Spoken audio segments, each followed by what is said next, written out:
je suis Jean-François, un curieux et je pose des questions de médecine. Bonjour, je suis Diane de la Clergerie, je suis médecin et le plus important pour moi, c'est de pouvoir aborder ici tous les sujets de santé sans aucun jugement. Découverte en 1906 par le médecin allemand Alois Alzheimer, la maladie d'Alzheimer est aujourd'hui la cause la plus fréquente de pathologies cognitives évolutives, anciennement appelée démence, dans le monde selon l'Organisation mondiale de la santé. En France, on estime à environ 900 000 les personnes touchées par la maladie. Particulièrement invalidante pour le patient et touchant également son entourage, la maladie d'Alzheimer fait l'objet d'une recherche soutenue pour espérer trouver un jour un traitement curatif.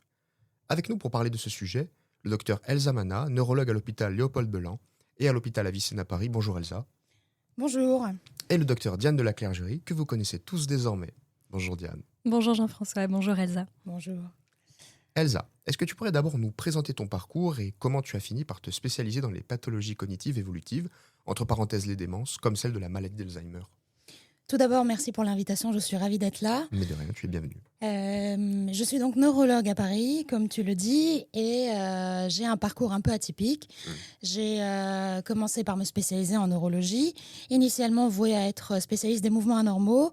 J'ai découvert en cours de formation les pathologies cognitives, et c'est quelque chose que j'ai trouvé fascinant, parce qu'il y a cette composante identitaire aux pathologies cognitives qui me passionne.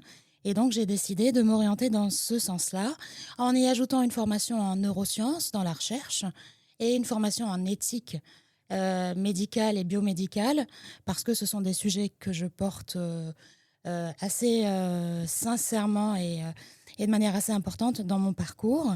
Et à tout ça, c'est rajouter un investissement dans tout ce qui est égalité de genre dans le monde de la santé.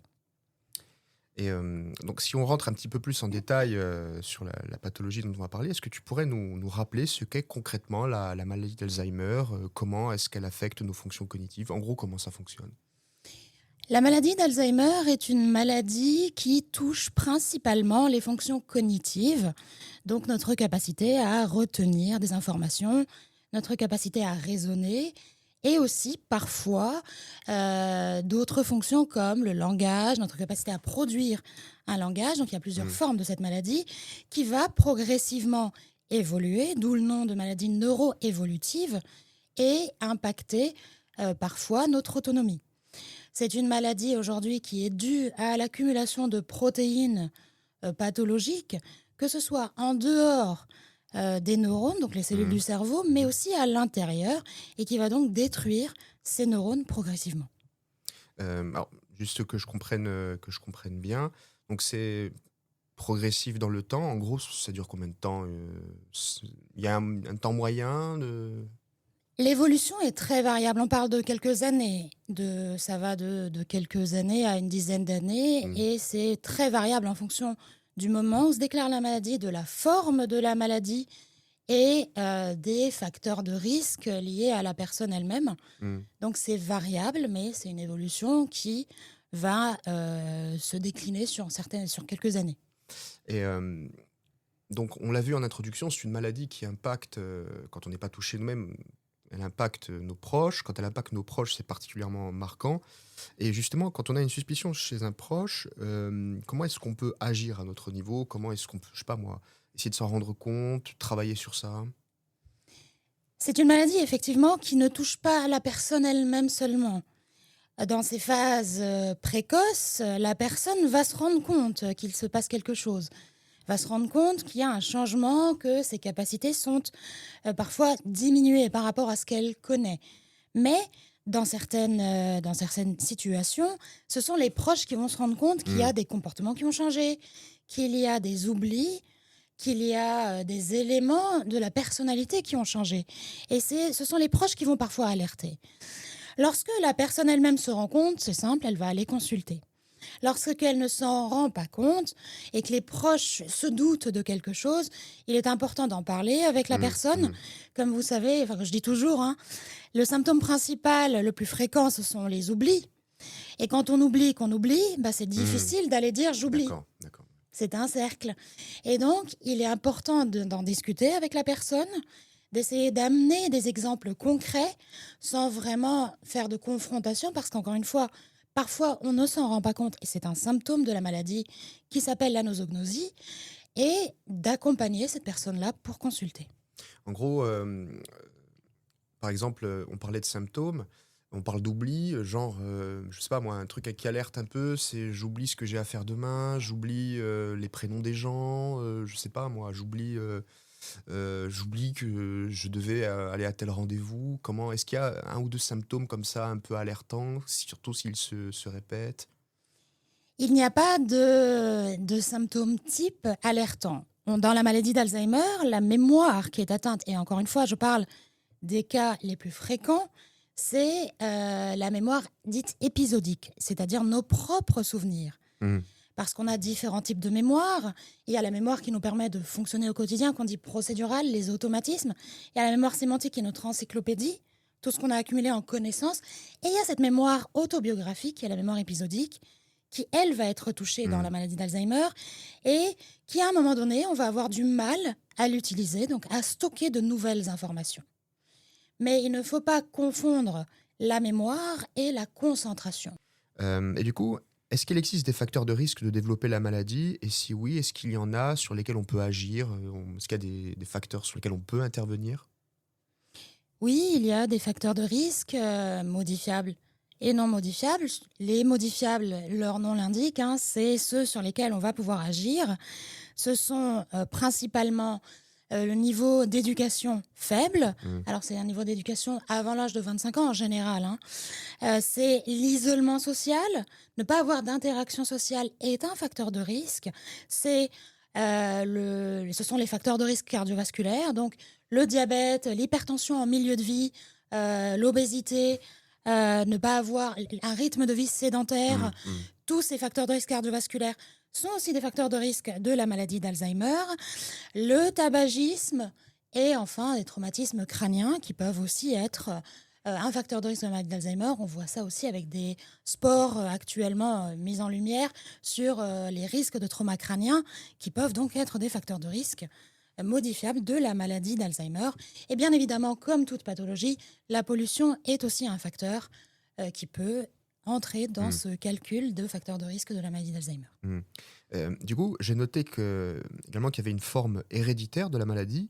Alors ça, j'ai l'impression que c'est des questions qui reviennent dans le grand public. Est-ce que tu peux nous en dire plus? Par exemple, je sais pas moi, si quelqu'un de ma famille est touché ou a été touché par la maladie, est-ce que je risque à terme de développer la pathologie? Comment ça marche un peu? Et là donc, tu abordes les facteurs de risque non modifiables. Dans les facteurs de risque non modifiables, avant d'aborder la question de l'hérédité, il y a ce qu'on connaît tous quelque part, l'âge. L'âge. C'est un facteur de risque non modifiable. Plus on va avancer en âge, plus on va avoir de risques.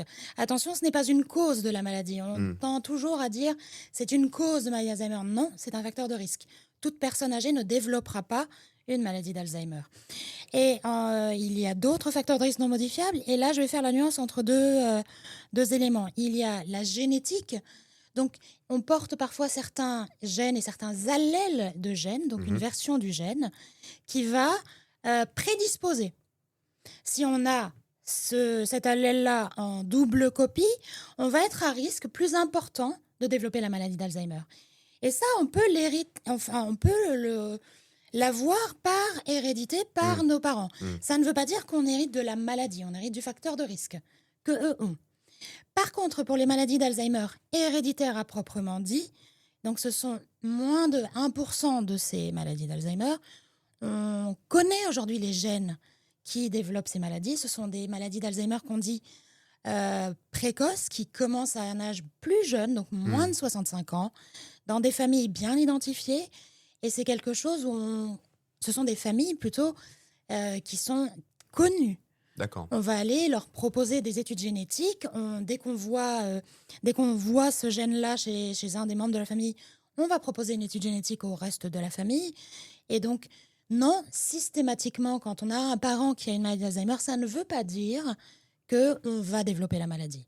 Il y a un faisceau d'arguments à considérer avant d'aller au-delà dans tout ce qui est examen complémentaire.